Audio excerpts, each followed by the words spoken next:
E aí, gente, tudo bem? Professor Goico na área, mais uma vez, então na semana após meu aniversário, espero que você tenha mandado parabéns, né? Porque você não mandou, meu coração aqui, ó, chora, chorando se foi. Bom, hoje eu vou falar para vocês sobre regências, né? O período regencial da história do Brasil durante esse império é um momento aí de muitas confusões políticas. Então até alguns exercícios já trabalharam com o termo convulsões políticas. Olha que bacana, hein? Por quê? É um momento que nós não sabemos quem de fato governa o Brasil. Então você que está assistindo a aula agora, não esquece de tirar sua fotinho e postá-la no Instagram, @profgoicomed. Isso mesmo, ó, você guardou já, né? Já memorizou tudo, tenho certeza. Bom, por que aparece esse período regencial? Por conta dessa criança aqui. Quem é essa criança? Essa criança bonita, essa criança normal. Será que é tão normal assim? Então olha só a criança que tem um tambor com o brasão da família imperial, né? Então ela não é uma criança qualquer. Claro, esse aqui é o Pedrinho, né? O futuro Dom Pedro II, tudo bem? Porque ele fica como responsável pelo Brasil após a abdicação do pai, Dom Pedro I, que nós vimos na aula anterior. Lembra disso? Lá em 7 de abril de 1831. Então esse período regencial vai de 1831 até quando esse cara aqui, essa criança, lá com seus quase 15 anos, assume o poder em 1840. Então nesse intervalo da abdicação até a ideia do golpe da maioridade é o que nós teremos como período regencial ou as regências. Tudo bem? Então fiquem atentos quanto a isso. É um período um pouco confuso, mas vamos lá que eu vou te ajudar a entender. Ó, a formação. Por que então que vieram as regências? É muito simples, tá? Você tem que pensar o seguinte, a própria Constituição já estabelecia que, no caso de não haver aí um herdeiro ou um parente próximo, né, maior de 25 anos, seria formada essa regência. Mas no caso seria uma regência trina permanente, com 3 pessoas. Isso mesmo, regência trina, 3 pessoas no governo. Então, se fosse lá um membro do grupo dos liberais, um dos conservadores e um militar. Antes da abdicação, existiam 2 partidos, Partido Português e Partido Brasileiro, né, que ganharam esse destaque. E agora já temos aí a formação de outras facções políticas. Então tinha os liberais exaltados, os liberais moderados e os restauradores, que eu vou falar como é que funciona já já. Então assim, o que vai acontecer? Nessa regência trina aqui, apareceu a Assembleia Geral, que era a Câmara dos Deputados mais o Senado. Então essas 2 instituições seriam unidas para escolher esses nomes.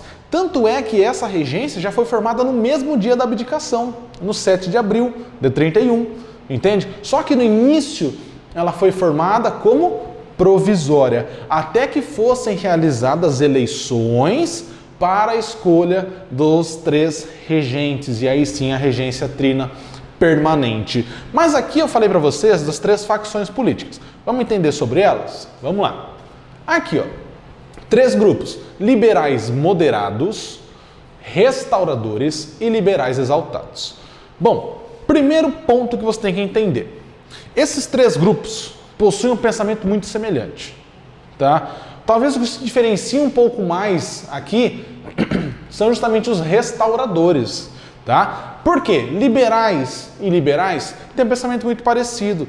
A grande diferença aqui dos moderados para os exaltados, vamos ver qual é. Ó, líderes dos liberais moderados: Diogo Feijó, padre Diogo Antônio Feijó, né, que será ministro da Justiça e depois regente. Aí vem a ideia do regente Feijó, tá? Evaristo da Veiga também. Quem é que participa desse grupo? A aristocracia rural, a elite agrária, tá? O que esses caras buscavam? Monarquia, defendiam a continuidade da escravidão e manter aquela concentração fundiária, concentração de terras. Bom, fim do Senado vitalício para eles terem um acesso à política e uma adoção do federalismo, ou seja, uma descentralização política. Vamos ver os exaltados. Os líderes Cipriano Barata, Borges da Fonseca e Miguel Frias. Então, os exaltados, e até o apelido Farroupilhas, remete ao sul do país. Então o sul sempre tem essa ideia de autonomia. Vamos lá, ó. Composição: aristocracia rural, elite agrária e uma classe média urbana. Então a galera das cidades. Objetivos: descentralização política. Alguns membros ainda, um pouco mais radicais, defendiam uma república, por isso está em vermelhinho ali, ó.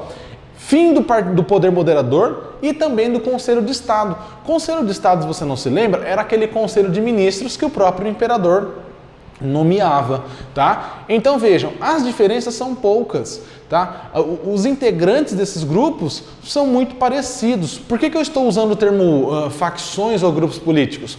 Porque esses grupos aqui não possuíam um plano de ideias, um plano de ações que definissem de fato como partidos políticos. Tudo bem? Então nós utilizamos aqui como facções ou grupos políticos, tá?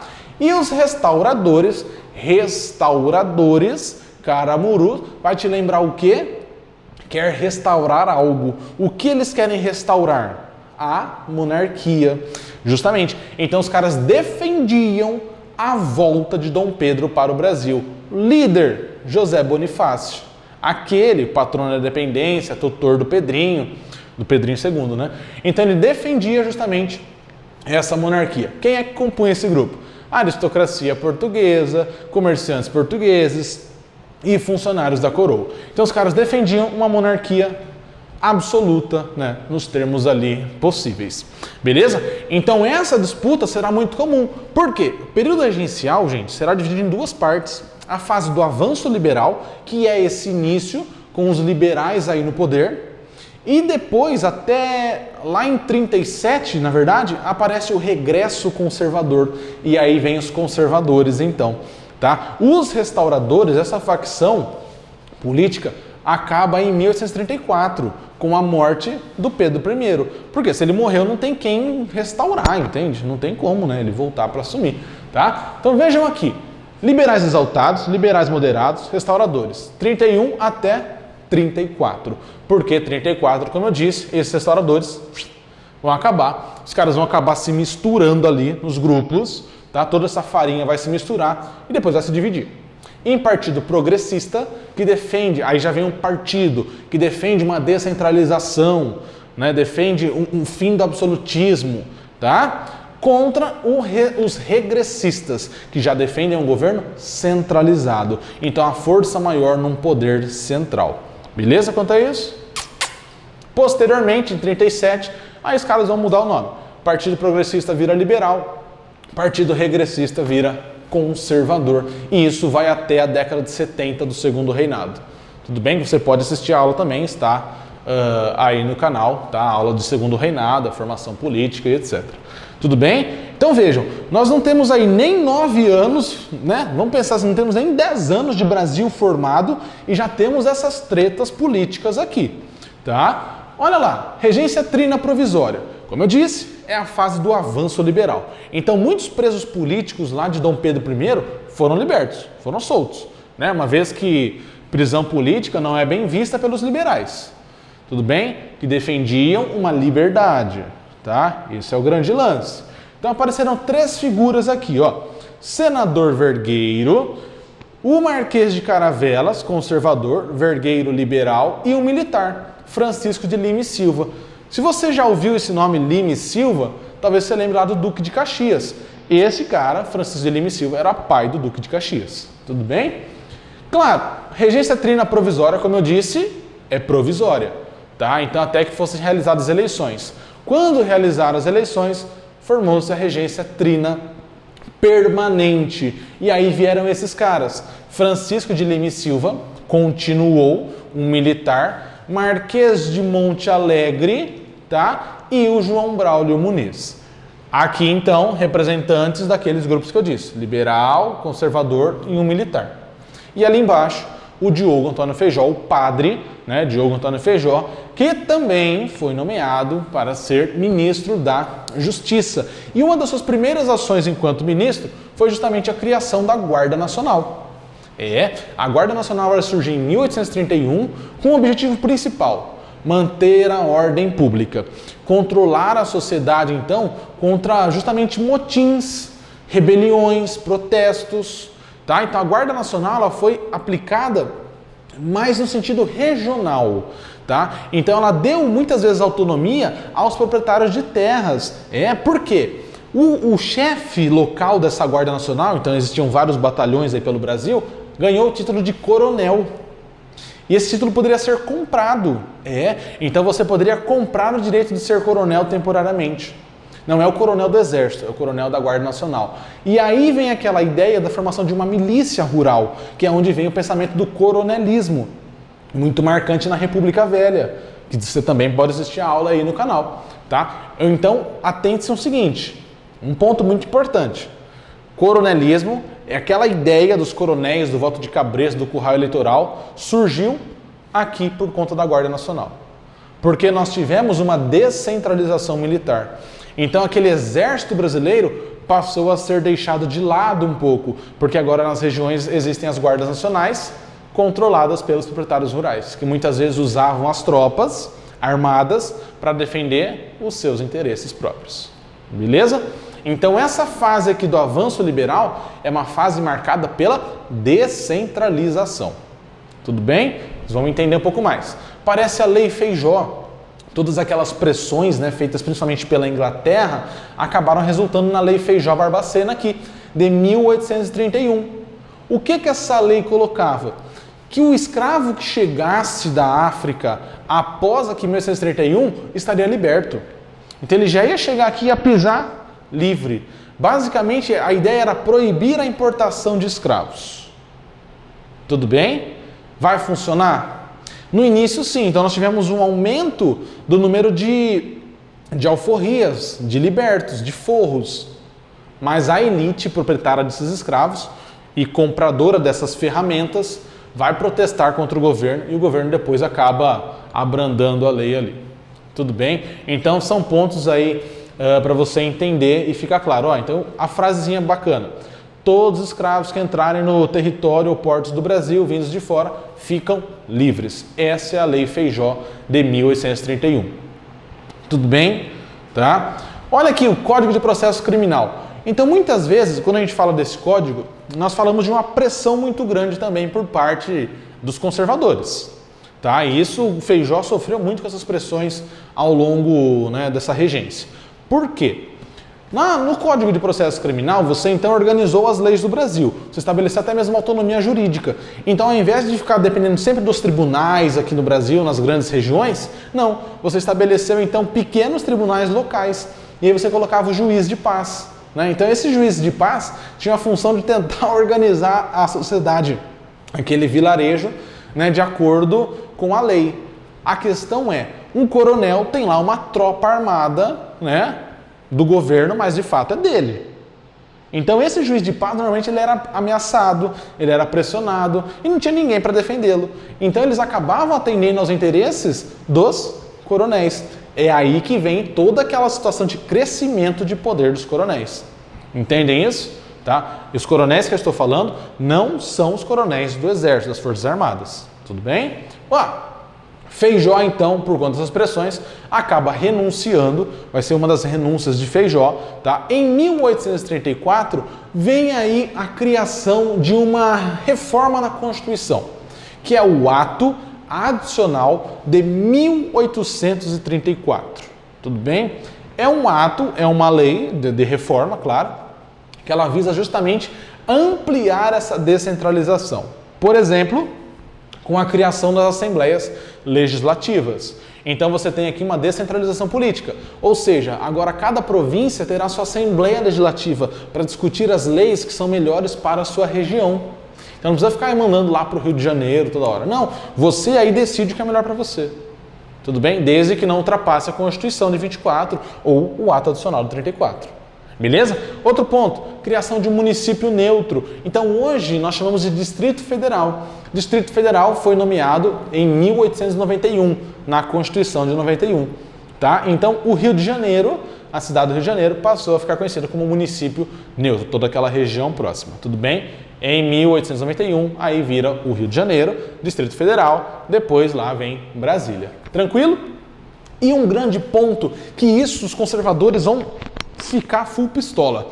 Qual é? A regência una. Então pensa assim, você tem uma descentralização militar, jurídica, política, né?